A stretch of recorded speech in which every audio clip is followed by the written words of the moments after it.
Olá, a gente vai realizar hoje a determinação de parâmetros de um motor de indução trifásico. Nosso grupo é composto por mim, Bia, Gabriel Mota e Vitor Soares. Como eu disse, a gente vai obter parâmetros do circuito equivalente monofásico, referido ao estator de uma máquina de indução a partir dos dados obtidos de ensaio de corrente contínua, rotor bloqueado e o ensaio vazio. A partir desses ensaios, a gente vai encontrar as resistências, impedâncias, calcular a curva característica de torque versus velocidade, simular as condições dos ensaios do rotor bloqueado e a vazio, que no caso a gente usou o Multisim e o PSSim, e comparar esses resultados obtidos e chegar à conclusão de qual a melhor simulação, no caso, a ser realizada. Aqui a gente tem um circuito equivalente, que é o mesmo usado na atividade anterior. Agora vamos falar dos parâmetros calculados, né? A gente achamos o R1 igual a 0,1. A gente achamos o R2 igual a 0,07. A gente achou o X1 igual a 0,26.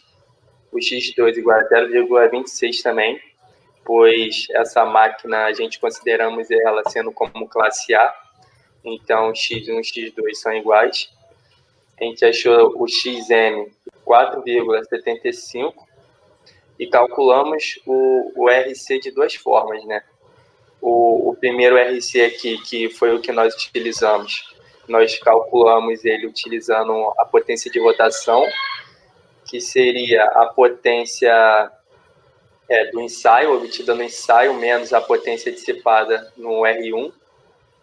E o R2 seria a forma que o professor ensinou em sala de aula, né? Utilizando a potência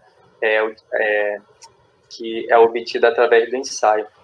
A gente obtemos um torque máximo de 250 Nm. Ele ocorre no escorregamento de 0,14 e também com uma velocidade, né, em RPM de 1030,4. Aqui, né, nós temos a potência convertida no torque máximo induzido, que é 2,7 vezes 10 à quarta. O torque de partida foi igual a 78 Nm. E o torque nominal típico, que nós vamos explicar ele mais à frente, é igual a 39 Nm. Aqui, né, nós temos o gráfico do torque induzido versus a velocidade do rotor. Nós temos aqui um torque de partida, né, que o valor dele foi mencionado anteriormente, torque máximo. E aqui é o torque equivalente para a potência nominal, né? Então, como que a gente achou esse ponto, né? A gente pegamos os valores aqui de torque nominal que a gente tinha e a gente foi multiplicando pela velocidade aqui do rotor. E nós encontramos esses dois pontos na qual a gente tinha a potência nominal, né? E nós pegamos esse aqui mais próximo da frequência da velocidade, né, síncrona. E esse daqui seria o torque típico, né? O torque típico ele seria a metade do torque de partida. E para essa máquina, né, ela tem um torque nominal aqui acima do torque de partida. Então, provavelmente, ela é uma máquina que foi dimensionada muito mal, né? Porque ela não conseguiria dar partida tendo um torque de partida menor do que o torque nominal dela. Aqui a curva da potência convertida vezes a velocidade do rotor. Aqui nós temos a potência máxima, né? Vale ressaltar mais uma vez, como foi falado na apresentação passada, que ela não ocorre, a potência máxima, né, não ocorre no torque máximo. E aqui, né, é o gráfico do torque induzido vezes a velocidade do rotor, mas só que o torque está em porcentagem, né? Aí nós fizemos aqui uma parametrização e colocamos o torque de partida igual a 200% e o torque nominal da nossa máquina deu 400%. E como já foi comentado, né, isso leva a muitos problemas a máquinas e dá para concluir que essa máquina foi muito mal dimensionada. Aí, como pedido pelo professor, a gente fez o ensaio de corrente contínua, onde a gente tem o objetivo de calcular o R1, porque a partir do ensaio de corrente contínua a gente desconsidera as reatâncias, as indutâncias, e só utiliza essa fórmula de R1, que vai ser a tensão de corrente contínua sobre 2 vezes a corrente, e R1 igual a 3 vezes a corrente contínua sobre 2 vezes a corrente contínua. E a partir disso a gente acha o R1, que é um dos parâmetros do circuito. Essa primeira forma que a gente usa quando o estator está em estrela, e essa segunda forma é quando está em delta. A gente vai falar aqui sobre a simulação, né, do rotor bloqueado. Para a simulação a gente utilizou o PSIM, e nessa parte aqui também nós descartamos a impedância de magnetização. Então nós utilizamos aqui a impedância do estator e a impedância do rotor. E esse software, né, ele não utiliza o valor RMS, então a gente teve que colocar aqui o valor de pico. Então a gente pegou o 24,6 volts vezes raiz de 2 sobre raiz de 3. O raiz de 2 é para jogar para pico e o raiz de 3 é para achar a tensão de fase. Aqui também, né, no rotor bloqueado, a gente tem que utilizar 15 Hz. Por quê?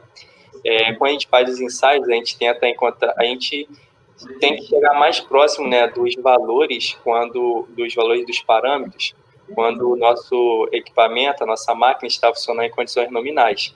Então, como o escorregamento é igual a 1, se a gente utilizasse 60 Hz, a frequência do nosso rotor seria 60 Hz também. E a gente diminui um pouco não, né?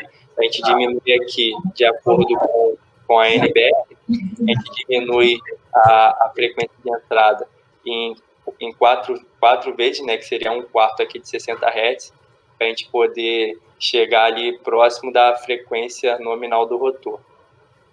E a gente aqui encontramos uma corrente de 64,4 amperes, que é bem próximo do que foi disponibilizado para a gente lá no enunciado do trabalho, e a nossa potência foi de 2.259, né?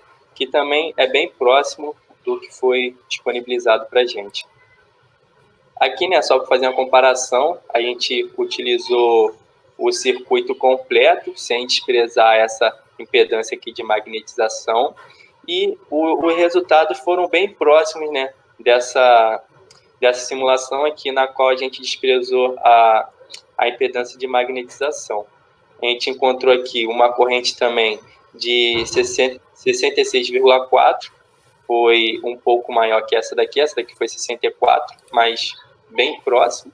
E a potência também, a gente encontrou 2.289, né, que é bem próximo do que a gente encontrou. Então, para o rotor bloqueado, a gente chegou à conclusão que, desprezando a impedância aqui de magnetização ou deixando ela, né, a gente chega a um resultado, né, bem próximo. Então, essa aproximação aqui da retirada da impedância de magnetização, ela é muito boa. Então, agora a gente realizou um ensaio do rotor a vazio, que a gente aplica tensões equilibradas no rolamento do estator com a frequência nominal, a fim de obter informações aí sobre a corrente de excitação e as perdas rotacionais, para a partir delas a gente obter o RC e o XM. Então, a gente encontrou aí a reatância equivalente através dos valores de tensão e corrente em vazio de linha, e encontramos também a reatância de magnetização a partir desse valor e do valor de X1, que a gente encontrou a partir do ensaio de rotor bloqueado. E a gente tem aí a potência de perdas rotacionais relacionadas aí às potências em vazio e a corrente em vazio. E aí embaixo a gente tem o RC e o RC2, onde o RC a gente levou em consideração a resistência, e no R1, no caso, e no RC2 a gente não levou em consideração o R1. Aí a gente tem o primeiro ensaio, no qual a gente leva em consideração a corrente de magnetização que vai passar no núcleo do nosso motor. E a partir dele a gente chegou numa potência de 1.326 watts, bem similar aí do nosso circuito, que é de 1.400, e chegamos numa corrente de 24.7, bem parecida também, um pouquinho só maior. Nessa simulação daqui a gente desprezou os parâmetros do rotor, no caso, e fizemos uma manipulação em relação àquele outro circuito, e a gente achou uma potência de 1.275.73 e uma corrente também de 24.7. A gente consegue ver, então, a diferença entre as potências obtidas através dos dois ensaios, desprezando a parte do rotor e não. No caso, quando a gente despreza a parte do rotor, a gente se afasta um pouco da nossa potência da máquina, que a gente gostaria de ter, que no caso é o 1.400, enquanto quando a gente leva em consideração a parte do rotor, a gente tem uma potência de 1.326, que para a gente chega bem mais perto do que a gente procura. Chegando à conclusão, então, em relação a não desprezar a parte do rotor.